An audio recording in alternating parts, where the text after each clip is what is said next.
ஓம் வாராகி தாயே போற்றி. அனைவருக்கும் வணக்கம். நான் உங்கள் சாந்தி பேசுகிறேங்க. இன்றைய பதிவில் நாம் என்ன பார்க்க போகிறோம் அப்படின்னு பார்த்தீங்கன்னா, இன்று வளர்பிறை சஷ்டி. இந்த ஒரு தானத்தை செய்யுங்கள் அப்படின்னு சொல்லியிருக்கேன் இல்லைங்களா? இது என்ன தானம் செய்யணும், இந்த சஷ்டி அன்று முருகப்பெருமானை எப்படி வழிபாடு செய்யலாம் அப்படிங்கிறத பற்றி தெளிவாக நாம் இந்த பதிவில் பார்க்கலாம். இன்றைய தினம் நம்மளுக்கு வளர்பிறை சஷ்டி ரொம்ப ரொம்ப விசேஷமானது. நம்முடைய வாழ்க்கையில் முன்னேறணும், தொழில் வளர்ச்சி அடையணும், வருமானம் பெருகணும், எதெல்லாம் நம்மளுக்கு கிடைக்கணும்னு நினைக்கிறோமோ அது எல்லாமே இந்த வளர்பிறை சஷ்டியில் நீங்கள் முருகப்பெருமானை விரதம் இருந்து வழிபாடு செய்கிறீங்க அப்படின்னா கட்டாயம் முருகப்பெருமான் உங்களுக்கு நீங்கள் நினைத்ததை நடத்தி கொடுப்பார். காலையிலேயே எழுந்திரிச்சு குளிச்சுட்டு உங்கள் பூஜை அறையில் இருக்கக்கூடிய முருகப்பெருமானுடைய படத்திற்கு முன்னாடி ஒரு நெய் தீபத்தை ஏற்றி உங்கள் விரதத்தை நீங்கள் துவங்கி கொள்ள வேண்டும்.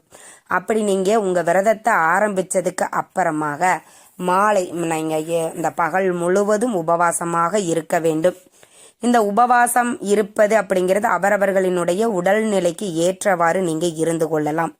பால் பழம் சாப்பிட்டுட்டு நீங்கள் விரதம் இருக்கிறீங்க அப்படின்னாலும் சரி, நாங்கள் ரொம்ப பக்தியாக இருக்கிறோமா அப்படின்னா வெறும் நீர் ஆகாரம் மட்டும் நீங்கள் எடுத்துக்கொண்டு விரதத்தை இருக்கலாம். இல்லை நாங்கள் ட்ரீட்மெண்ட்டெல்லாம் எடுத்துக்கிறோம் அப்படின்னா வெறும் உப்பில்லாத உணவை நீங்கள் எடுத்துக்கொண்டு இந்த விரதத்தை இருக்கலாம். ஆக விரதம் என்பது உங்களின் உடல்நிலைக்கு ஏற்றவாறு நீங்கள் தேர்வு செய்து கொள்ளுங்கள். இப்போ விரதம் இருந்தாச்சு. மாலை நேரங்களில் 6 மணிக்கு மேலே, அதாவது சந்திரன் வந்ததுக்கு அப்புறமாக நீங்கள் இந்த வழிபாட்டை ஆரம்பிக்கணும். உங்கள் வீட்டில் இருக்கக்கூடிய முருகன் படமாக இருந்தாலும் சரி, விக்கிரகமாக இருந்தாலும் சரி, விக்கிரகம் இருந்தால் கண்டிப்பாக ஏதாவது ஒரு 3 பொருட்களை கொண்டு நீங்கள் அபிஷேகம் செய்வது சிறப்பான பலனை தரும். இல்லாமல் நாங்கள் வேல் மட்டும்தான் வச்சுருக்கோம் அப்படின்னா வேலுக்கும் நீங்கள் கண்டிப்பாக அபிஷேகம் செய்யணும். அபிஷேகம் செஞ்சுட்டு செவ்வரளி பூக்கள், ஏன்னா முருகப்பெருமானுக்கு இந்த செவ்வரளி பூக்கள் ரொம்ப பிடிக்கும். கடன் தீரணும், பணம் பெருகணுங்கிறவங்க செவ்வந்தி பூ இருக்குது இல்லைங்களா, அதை நீங்கள் வாங்கிட்டு அலங்காரம் பண்ணிக்கோங்க. பண்ணிட்டு நாம இந்த சஷ்டி அன்று முருகப்பெருமானுக்கு இந்த சிறப்பான தீபத்தையும் நீங்க ஏத்தணும். என்ன தீபம்? எப்போதும் போல நான் சொல்றதுதான், சட்கோண தீபம்.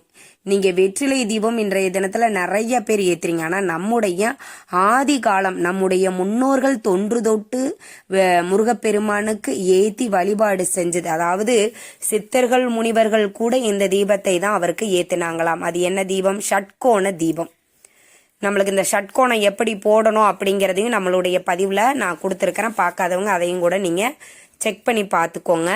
இந்த ஷட்கோணம் வரைஞ்சிட்டு ச ர வ ந ப ப அப்படிங்கிற அந்த எழுத்தையும் நீங்கள் எழுதிட்டு ஒவ்வொரு எழுத்துக்கு மேலேயும் ஒரு அகல் விளக்கு வச்சு நெய் விட்டு பஞ்சு திரி போட்டு இந்த ஷட்கோண தீபத்தை நீங்கள் ஏற்றணும். இதே மாதிரி நீங்கள் 6 அகல் விளக்கு வைத்து 6லையுமே நெய் விட்டு பஞ்சு திரி போட்டு இந்த தீபத்தை ஏற்றணும். குறிப்பாக நெய் விட்டு தாங்க ஏற்றணும். அதையும் நீங்கள் ஞாபகத்தில் வச்சுக்கோங்க.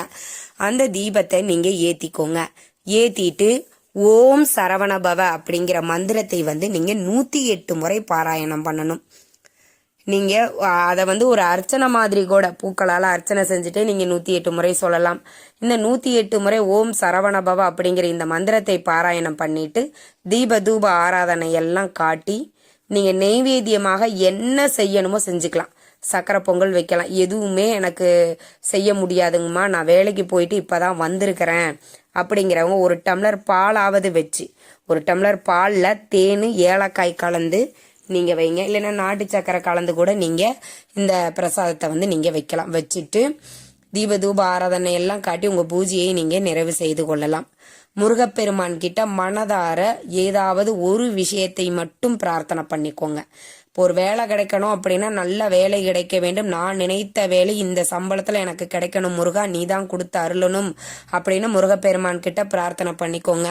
குழந்தை வரத்திற்காக செய்கிறீங்க அப்படின்னா எனக்கு குழந்தை பாக்கியம் நிச்சயம் கட்டாயம், என்னுடைய குழந்தையை இந்த கையில் நான் ஏந்தணும் முருகா, நீயே எனக்கு குழந்தையாக பிறப்பாயாக அப்படின்னு முருகப்பெருமானை கெட்டியாக பிடிச்சிட்டு அவரை வேண்டிக்கோங்க.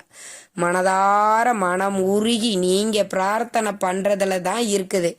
நாம் என்னதான் பழம், தேங்காய், சர்க்கரை பொங்கல், விதவிதமான நெய்வேத்தியங்கள், தீபங்கள் ஏற்றி நாம் செய்தாலும் நீங்கள் மனதார பிரார்த்தனை பண்ணுறதுல தான் முருகப்பெருமான் உங்களுக்கு செய்வார். உங்கள் கஷ்டம் என்னவோ அதை முருகப்பெருமான் கிட்ட கதறி அழுவுங்க, ஒன்றும் தப்பே இல்லை. நம்மளால முருகப்பெருமானுக்கு கொடுக்கக்கூடியது என்ன? கண்ணீர் மட்டும்தான்.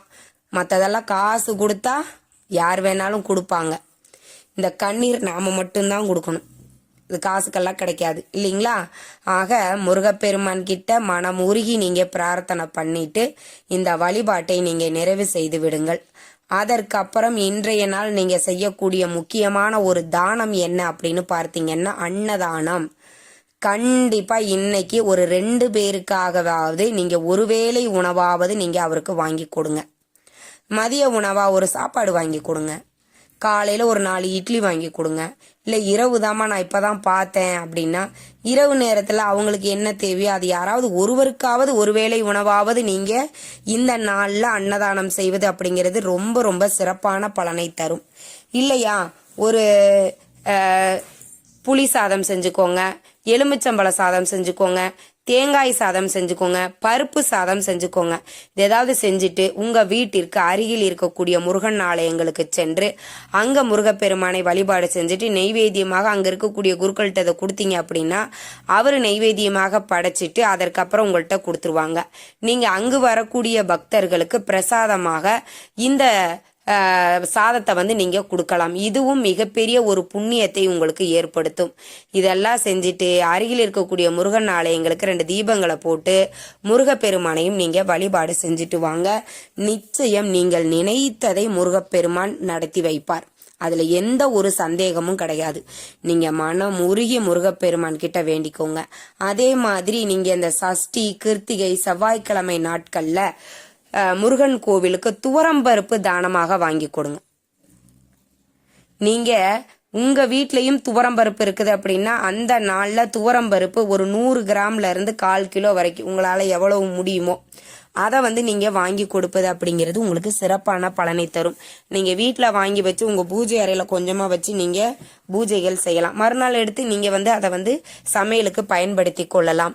அதே மாதிரி கோவில்களுக்கும் நீங்க வாங்கி கொடுக்கலாம். அவங்க பிரசாதம் செய்வதற்கு அதை பயன்படுத்திப்பாங்க. இந்த மாதிரி செய்வதும் முருகப்பெருமானினுடைய அருளை உங்களுக்கு பரிபூரணமாக பெற்றுத்தரும். எப்பவுமே முருகப்பெருமானை நாம வழிபாடு செய்யும் போது நிறைய சோதிப்பாரு, ஆனா கண்டிப்பா கைவிட மாட்டாரு. எந்த அளவுக்கு சோதித்தாரோ அதை விட அதிகமாக நம்மளுக்கு நற்பலன்களை தருவார்.